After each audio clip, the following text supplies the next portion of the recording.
Greetings, my friend. Father Leo here, and my reflection for the 16th Sunday in Ordinary Time. And it's a very interesting one because it shows an intimate connection between creation and humanity and creation. The oneness I've spoken about, that intimate relationship, we're not separate. And that's one of the reasons we call the earth Mother Earth, because she birthed everything. So I want to talk about nature to begin with today, because if you remember last week, the gospel from Matthew was about a sower went out to sow his seed. And seed fell in different kinds of ground. And depending on the quality of the ground, it depended on the harvest. Or some of them fell in such hard ground that the sun baked it and it died. So Jesus was using nature to teach about the kingdom of God. We must never lose sight of that. And to do that, he told stories, and Jesus was taught by nature, by creation. And that's something that we really haven't given much credit to during the few centuries, of how Jesus learnt from nature. And we've often said now that creation is the first Bible and the written one in the book is the second Bible. And many spiritual writers today are saying we need to read and pay attention to the first Bible, which is nature and creation, in order to be really taught by God. So the seeds and the sower went out to sow. And then, of course, we move to the readings for today, and the reading of the gospel follows up from last Sunday. But this one has a twist to it. In this one here, the seeds have been sown, but now something happens untoward.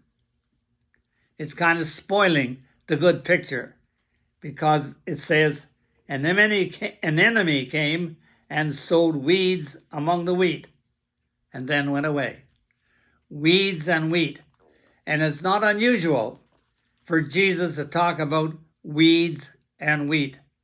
And of course, again, we must see them for what they are. They are a metaphor. They are a metaphor. Jesus wasn't trying to tell people how to be better farmers. That wasn't his role at all. And as a matter of fact, he was not a farmer, but he was a keen observer of what was going on right before his eyes. And he learned from that and used it then as a way to teach about the kingdom of God and where the starting point is. Nature, creation. And so here he got it. The farmer sows good wheat, good seed, and expects a really good harvest. Normal. But then an enemy comes at night and sows weeds. And the weeds will stifle the wheat and diminish the harvest. What's he telling us?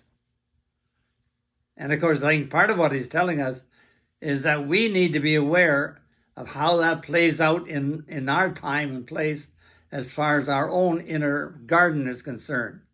Because the image we use is that all of us, each one of us individually and as a community, have a garden within, a metaphor. And in that garden, their seed has been sown. Some seed is bringing forth wheat, good actions. Some seed is bringing forth weeds. Weeds. And that's something we never like to talk about, you see. We don't want to talk about our weeds. The aspects of our personality, which Carl Jung called our shadow. So he played on the word light and shadow. And where you have light, you have shadow. Every time. You can't have shadow unless there's light. Light always gives shadow. And so he's trying to tell us of that inner world where we have light and shadow, wheat and weeds. But the big point I want to make here today is, number one, there's method to Jesus' teaching. He came for one reason alone, to proclaim the kingdom of God here and now. To proclaim the kingdom of God here and now. If we don't buy into that, then we don't buy into anything. Or at least it's going to be very superficial. And when we come to making our way through life, as followers of Jesus, as Christians, as believers, our goal is the same as the goal of Jesus.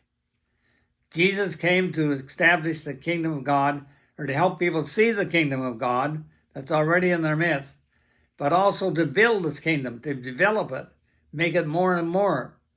But that's why we are followers of Jesus, why we claim to be Christians, because we have been commissioned by the Spirit of God to carry on the mission of Jesus.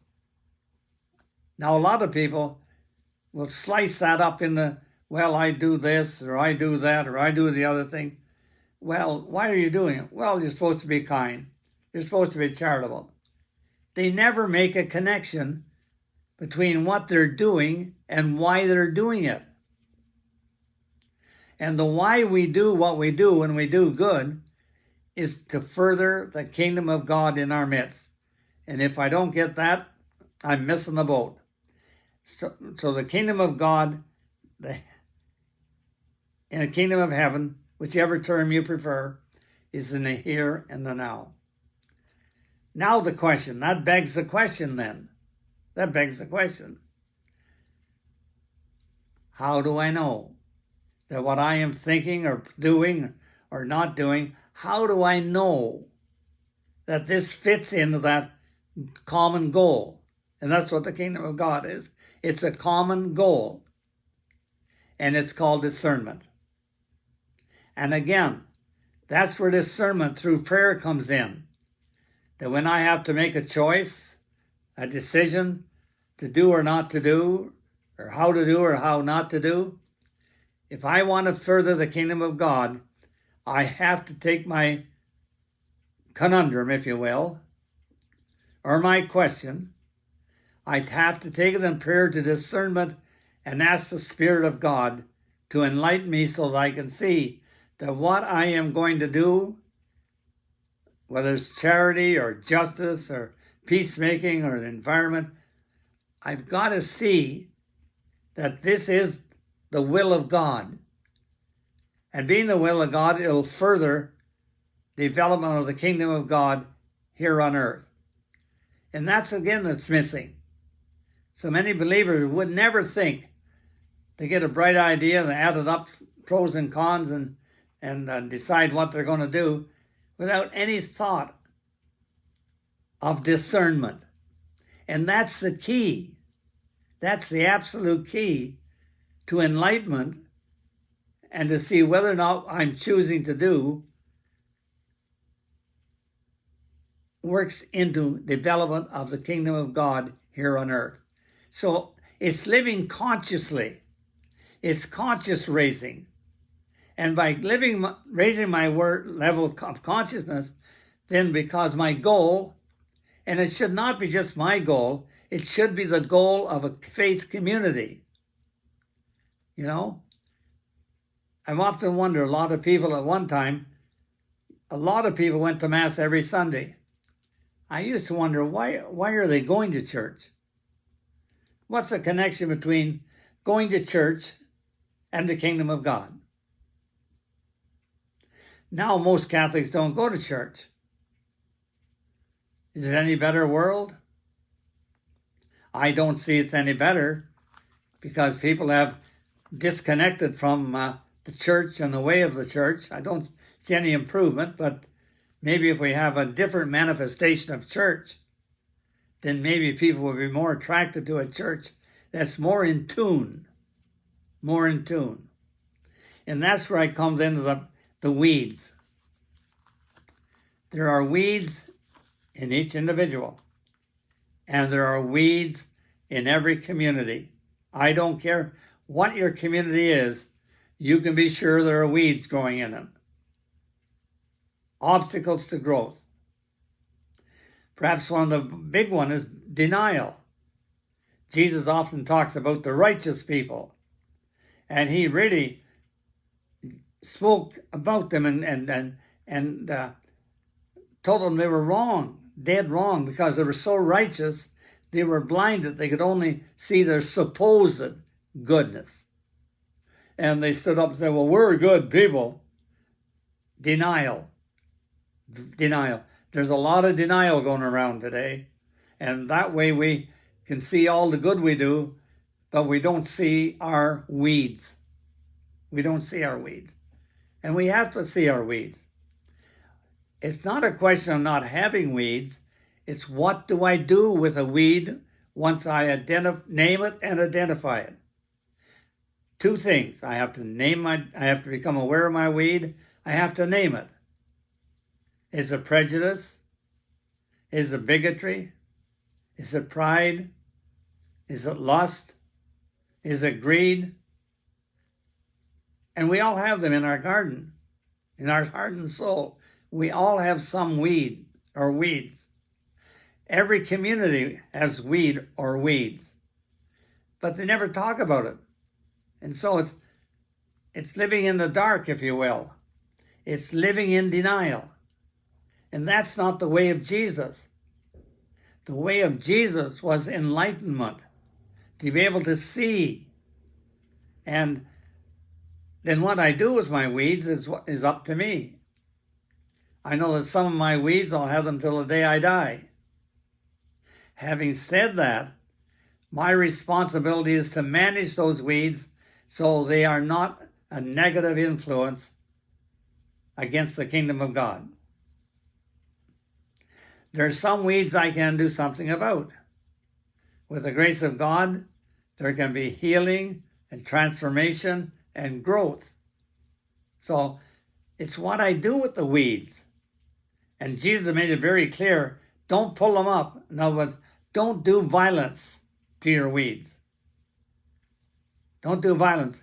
Befriend your weeds. Manage them in a healthy, life-giving way. And in that way, then, you'll have a greater freedom to work at building the kingdom of God because you'll be building it within yourself. And when you build the kingdom of God within yourself, there's a better chance that you can have a positive energy in building it in the world in which you live. So today, I would conclude with 3 points. Number 1,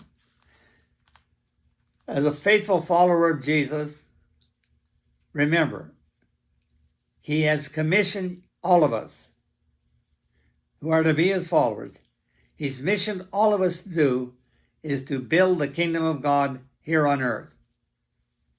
A kingdom of justice, compassion, and peace.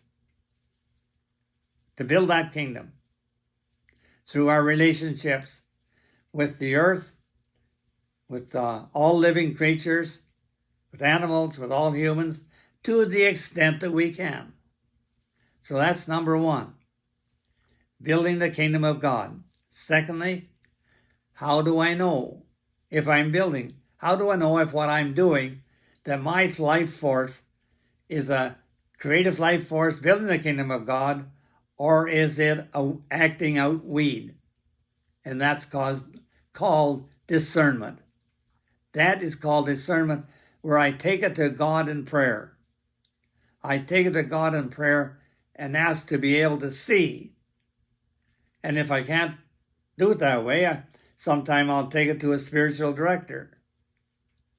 Or I may take it to 2 or 3 friends and ask them to pray about it and see what the Spirit tells them. So there's various ways of doing discernment. And that's something we have never been trained in. We never really told to do discernment.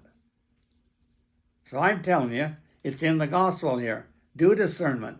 And how to do it? You take it to God in prayer and ask the Great Spirit for enlightenment to see. Is a particular decision, a choice, an action, is it something energy that'll contribute to making a better kingdom of God here on earth or not? And if it says no, then I guess the thing is we don't do it. If it said yes, then be committed to it. And then we're being faithful to our mission. But that comes out of discernment. And the third point I want to make is about weeds. Don't deny that you have weeds, because you do. Everybody has weeds. Every community has a weed and weeds. But it's just never talked about because it's denial. We all want to be goody-goody people. We all want to see ourselves as goody-goody people. Or Jesus called them self-righteous. And he says, man, that's not it. That is not it. You're living an illusion. And maybe that's why it works so well, because people at large can be very happy with illusions because it doesn't trouble them. It doesn't trouble. Illusions. The illusions of life.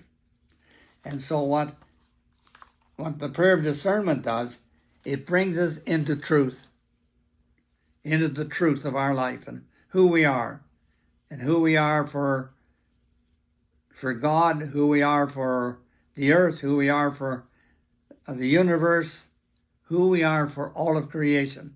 It helps us to see, and of course we know that it is by the grace of God then that we're able to act in a way which is congruent with people who are building the kingdom of God here on earth. And so that's my message today. The goal of our life is kingdom of God, discernment to know if my actions are building a kingdom of God or not. And the third thing is, take a good look at my weeds. Don't live in denial. Name your weeds, identify and name them, and manage them creatively, lovingly, gently. That is what I would teach today. God bless.